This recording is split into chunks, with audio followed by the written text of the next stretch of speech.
Hello everyone, Radhe Radhe. मैं उमा अपने YouTube परिवार को प्रणाम करती हूँ। स्वागत है आप सभी का मेरे यूट्यूब चैनल उमा की दुनिया में। आ चुकी हूँ एक नए वीडियो के साथ।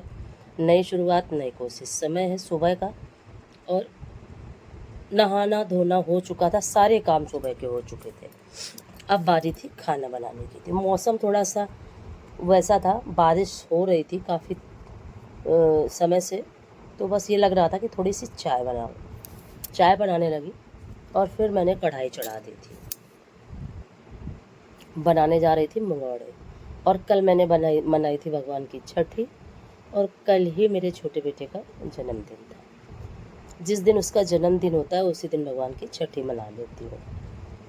फिर देखिए, दाल मैंने पहले ही पीस के रख ली थी, मूंग की और उड़द की। मूंग और उड़द की दोनों की मिक्स करके ही मंगोड़े बनाऊंगी, क्योंकि सिर्फ मूंग की दाल के मंगोड़े बच्चे नहीं पसंद करते हैं। और अगर उसमें थोड़ी सी उड़द की दाल मिला दो तो बच्चे खूब अच्छे से खा लेते हैं और उनको पसंद भी आते हैं। तो दोनों मिक्स करके दाल बनाती हूँ और बनाया, फिर बच्चों को बहुत अच्छे लगे। बच्चों ने खूब अच्छे मन से खाया। और देखिए, फिर मैं बनाने लगी थी मंगोड़े। और ये उड़द की दाल मिलाने से थोड़ा सा चिकनापन भी आ जाता है, तो इनका जो आकार होता है वो भी बहुत अच्छा होता है। चिकने चिकने दिखाई भी देते हैं, बहुत अच्छे लगते हैं देखने में भी, और खाने में भी बहुत स्वादिष्ट हो जाते हैं। और मसाले वगैरह मैंने सभी कुछ डाल दिए थे। हरी मिर्च, अदरक, हींग, धनिया, हरा धनिया, नमक, सब कुछ डाल दिया था। और इधर मैं आपको दिखा रही थी कि देखिए, मौसम काफ़ी अच्छा हो रखा है, क्योंकि पानी तो बंद हो चुका है, लेकिन मौसम बहुत अच्छा है। कल पूरा दिन ऐसे ही मौसम रहा, बहुत अच्छा मौसम रहा। और जब इस तरह का मौसम होता है तो, लेकिन पता नहीं क्या है कि इतनी बारिश हुई, सब होने के बाद भी गर्मी जाने का नाम नहीं ले रही। बहुत ज़्यादा गर्मी हो रही है और उमस जैसी गर्मी हो रही है। और फिर उसके बाद मुंगड़े बनाने के बाद फिर मैंने सारा खाना बनाया, कढ़ी चावल, रोटी, दही बड़े, सब्जी, सब कुछ। लेकिन फिर बच्चों ने खाया नहीं और मुझे तो खाना ही नहीं था, क्योंकि भगवान की छठी नहीं मनाई थी। फिर मैंने सोचा कि इस बार शाम के समय ही पहले भगवान की छठी मनाऊंगी और फिर बाद में बेटी का जन्मदिन। उसी पार्टी में भगवान को भोग लगा के और उनको, और सुबह ही पंचामृत से भगवान को नहला दिया था। और उसके बाद ये देखिए, ये मेरी जिठानी है, तो इनको बुला लिया था और यही रोशना मेरे बच्चों का करती है।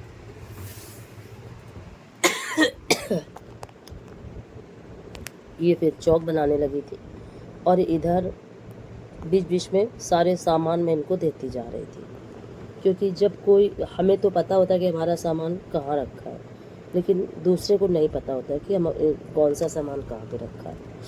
और कुछ भी तैयारी करो पूजा की, कुछ ना कुछ कमी रह ही जाती है। कितनी भी कोशिश करो कि सारी तैयारी पहले से कर लेंगे, लेकिन वो कुछ ना कुछ कमी रह ही जाती है।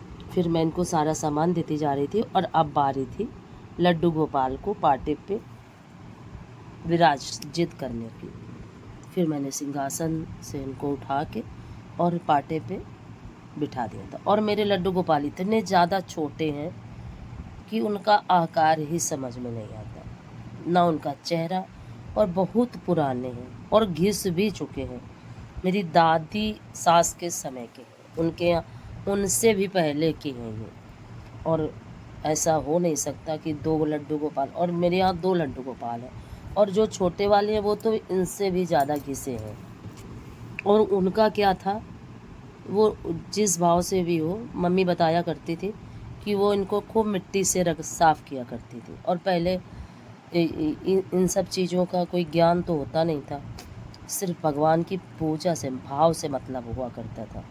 और इतनी कोई जानकारी वाला कोई साधन भी नहीं था कि हमें भगवान की सेवा किस तरीके से करना चाहिए। अब तो क्या है कि बहुत सारे प्लेटफॉर्म हो चुके हैं और हमें हर तरह से सारी जानकारियाँ मिलती रहती हैं। और उनका क्या था, सिर्फ भाव था कि हमें इनको साफ़ रखना है, हमें इनकी पूजा करनी है। उनका जैसा भी भाव था, बहुत अच्छा भाव था, और उन्होंने उसी भाव से हमेशा अपने भगवान की पूजा करी। और इसी वजह से उनके ये जो भगवान जी हैं बहुत ही छोटे से हैं, नन्हे से हैं, और इनका आकार भी स्पष्ट नहीं है। हाथ पैर सिर्फ दिखाई देते हैं, नैन नक्श तो कुछ भी नहीं। लेकिन फिर भी मैंने आँख लगा रखी है भगवान की, लेकिन उसके बाद भी उनका कुछ भी सामने से दिखाई नहीं देता। और इतना छोटा सा स्वरूप है, बिल्कुल कैमरा जब बिल्कुल पास में ही लगा दो तो हल्का फुल्का ऐसा समझ में आता है, बाकी नहीं समझ में आता कुछ भी।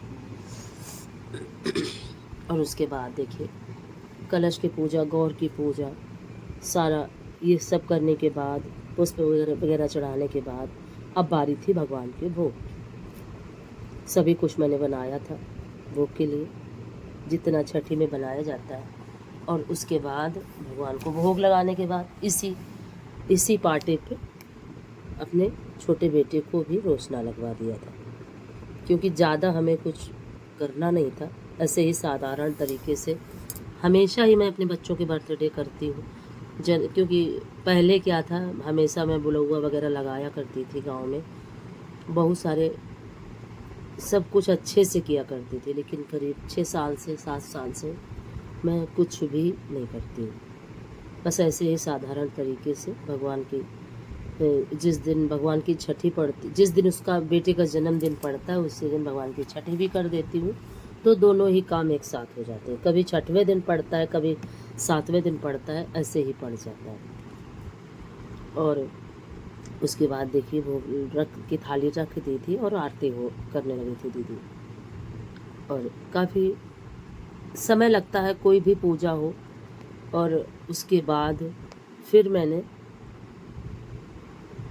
कोई भी वीडियो, कल भी नहीं, रात में भी कोई भी वीडियो नहीं बनाया। जिस तरह से समय होता है उसी तरह से सारे काम भी हो पाते हैं, ये हो जाता है।